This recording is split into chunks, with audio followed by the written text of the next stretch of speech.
When I first got into spearfishing, let's just say it wasn't easy. I mean, there are a few forums, but they're not necessarily beginner welcoming. But thankfully, the community as a whole is really nice, and over the years, I've met some really cool people. One of them is Brett Widman, who's been diving for 20 plus years, all over the world, shooting big fish like doggies and groupers. And we became friends, and he became my mentor.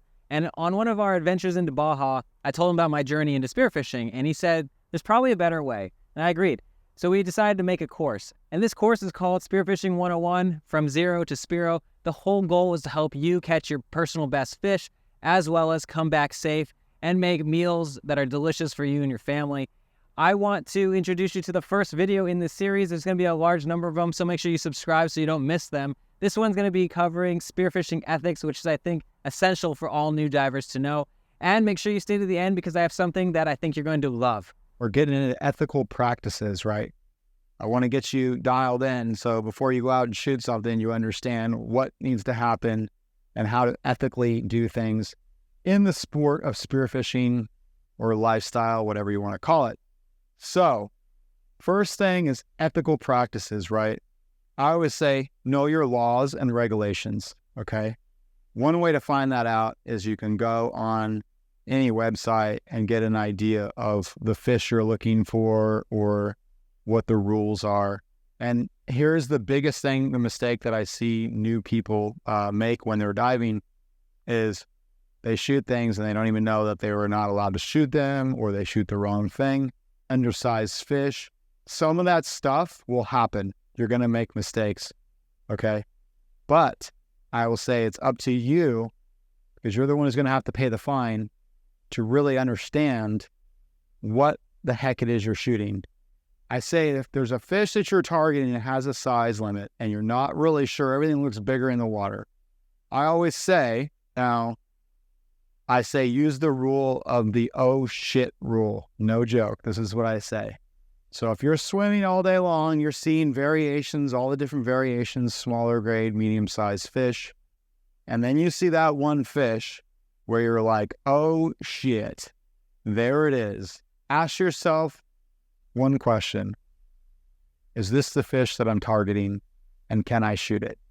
Oftentimes these larger fish get to be so much bigger because they're protected, all right? So just be aware of that. For example, in California, we have the black sea bass. They're massive. I had a friend here from the islands, and he was dove down, and this thing came up to him, and he goes, I figured something was up when the thing swam right up to me, and I was hoping and praying he wasn't going to shoot it, and he didn't. So know the laws and the regulations of what you're doing, right? With the oh shit rule that I'm talking about, okay, one thing about that is if you do decide that the fish is like, say you're looking for an uku or a calico, I don't know, anything, and you do decide, wow, that's a monster fish, that's probably the one that's actually legal to shoot. So those are the ones I would say, hold off until you get that moment of, oh crap, and then decide, okay, yes, this is one I'm going to take, or no, this one's obviously protected. So that's the first thing as far as ethical practices and laws. Know the laws, right? The other thing is, now that you've pulled the trigger on this thing, before you even do that, understand that type of fish, the role it plays in the environment. And that might even include like reading up on the fish, reading information on it. And I really encourage people to do that because it's really interesting when you start to understand the whole scope of things in the environment. You learn what a role a fish plays in that ecosystem. So maybe it would be a good idea to take it without any consequence at all, and maybe it wouldn't. So when you pull the trigger, know what your impact will be on that environment. So now you've pulled the trigger, you've hit the fish, able to subdue the fish as quickly as possible. I say just out of, being a nice guy or whatever it is, you really want to try to subdue the fish as quickly as possible so that, number one, it's not flopping around, firing itself up, ruining the meat. Number two, attracting the attention of sharks. Number three, there's the humanitarian side of me that's like, just get it. And once you grab it by the gills. And when you go to end that fish's life, do it quick by braining it. stab into the brain. It's usually between the two eyes and the same distance, a little bit back. The distance between the two eyes, and you just go back. And you'll know when you hit the brain because the fish will obviously just start to quiver or the jaw will drop and it's out, right? So that's the first thing. Now the fish is dispatched. Then I take, like I said before, the serrated edge of my knife and I'll cut the gills. Usually on reef fish, I usually just cut the gills and let it bleed itself. People say, oh, well, once you kill the fish, it's not. No, the heart pumping and all that stuff, that's an involuntary action. And eventually it'll pump out all the blood, leaving a much better, number one, tasting fish, healthier fish. It's 9-day difference. Until you've tried it like a well prepped for fish compared to one that's been thrown in a burlap sack on a half-day boat sitting there in the sun, the taste is 9-day difference, okay? I would say we even take it a step farther.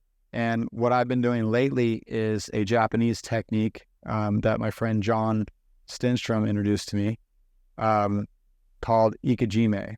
And what Ikejime is basically running this rod right between the fish's eyes. It's got a sharp little stick on it, right between the fish's eyes into the spinal cord, down the spinal cord. Then what happens is you take this little guy right here, you put it in here, and you run it down like so. And what that does is it kills the nerves, and the fish involuntarily, the nerves will start to twitch, and you know you're in there, and it stops all that twitching. The reason why you want to stop the twitching is because it's an involuntary action that the fish is trying to do, the body's trying to do to either fight, stay warm, whatever it is, the nerves are firing. Especially if you hit them in the brain, the nerves will get twitching. Sometimes you've shot a fish and you see the color change halfway down when you hit it in the spine. Those are all nerves. You want to stop it from doing that in order to burn up the meat on some fish, like tuna, and also secure the best possible product of meat, of the fish meat in general, just by doing this, because it literally stops the fish and sends it straight into rigor mortis, which is actually kind of what you want. So that's just one technique that they use. That's all the way to the extreme is the Ikejime technique. You can do that when you get back to the boat. You don't have to carry it with you. But I will say I've done that myself, and it produces a much better tasting fish. Okay. Now, something else on the ethical side of spearfishing that I want to talk to, and it's a mistake that new spearos make all the time, okay? What you guys do is you'll post where you shot the fish, the day you shot the fish, and all that. It's not that big of a deal in certain places, but here in Southern California and other places where there's a high density of divers, it's not particularly looked upon favorably to post a picture of you with your fish with the background telling you or telling people exactly where you got it. They say don't burn spots. You're essentially burning the spot, even though every day is a little different, but someone took the time to find that spot. And if you advertise that spot, you'll see, more boats, guys there, they'll go and ravish it. And then everything within that reef, especially if you're hunting reef fish, which tend to stay local for the most part around certain times of the year. They won't move too much, but they get hit really hard.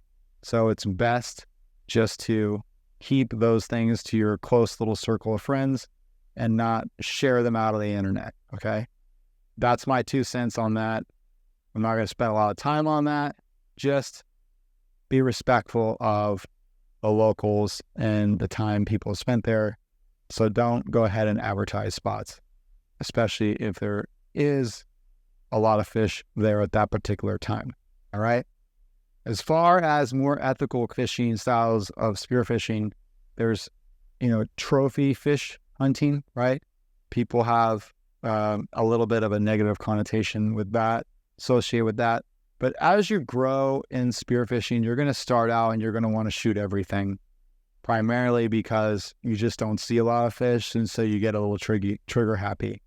Then you'll get more selective, you'll be more successful, you'll hit more fish, you'll see a lot of yellowtail, you just shoot them. Then what happens is you shot so many of a particular fish, your freezer's so full, you get very selective. And then you start to trophy hunt, which, to be perfectly honest with you, I have done that quite a bit. But what had happened is the way to ethically trophy hunt is you go to a place where want on better grade fish. And trophy hunting is basically targeting the biggest possible fish of that species you can. So, for example, going after a giant bluefin tuna, going after a giant dogtooth, going after a giant yellowtail, or whatever the species may be. But what happens is you pass on so many different species and sizes of those different species, and you just wait for that one big one. And then you usually, to do it ethically, I feel like you spend sometimes years looking for that one. You take that one, you get it, and you're done. The biggest thing is, I would say, if you're going to do that, you have to be prepared to do that, meaning you have to have the right equipment for that encounter, if you will. Don't bring a knife to a gunfight, as I always say. So that's part of it. You don't want to wound a fish. So that's part of being an ethical spearfisherman. If you are going to target that, do it with the right equipment and the right education on, hey, fish population, fish size, what's normal, all these things like that. Pass. Don't shoot everything up and then also shoot, the biggest fish you've ever seen. I've seen people post stuff where one day they shoot 200-pound grouper, and then literally 3 or 4 days later, there was another 120-pound grouper, 104, whatever it is, and you're like, dude, at some point, you're just being an ass, to be honest with you. You can't. That's the opposite of trophy hunting. That's not trophy hunting in my mind. What that is that's just slaughtering fish for the sake of social media. So I really want to preach that message to you, in that I don't think there's anything wrong with trophy hunting if done the right way. But, moving on past trophy hunting, as you advance in your spearfishing life, what happens is that you start shooting less fish anyways because you've shot so many, and you get more enjoyment out of seeing people like yourselves or whoever it is coming out on a boat and shooting fish that, you've never shot before. That's a pretty awesome feeling to be able to help people get that. And that's kind of what led me to this course in general. So having said that, that's about all we want to talk about as far as ethical spearfishing. Just keep in mind, know your species, know what the repercussions are of you pulling that trigger, and just be a good steward to the environment. So one of the things that I love about spearfishing is just the cool people that you get to meet, as well as the memories that you get to make. The hard part is not everybody has access to a dive club. So I want to introduce you to the Catch and Cook Club. I'm making this an exclusive group for you guys so that you can meet people to go diving with, mentors to help you improve your spearfishing, as well as I'm going to bring in cooks and chefs that know how to turn those fish that we spear and those animals that we forage into masterpieces that are just going to blow your taste buds out of the water. And to get access, just go to catchandcook.org or click the link in the bio, and I'll see you inside. Now make sure you go check out the next video in the series.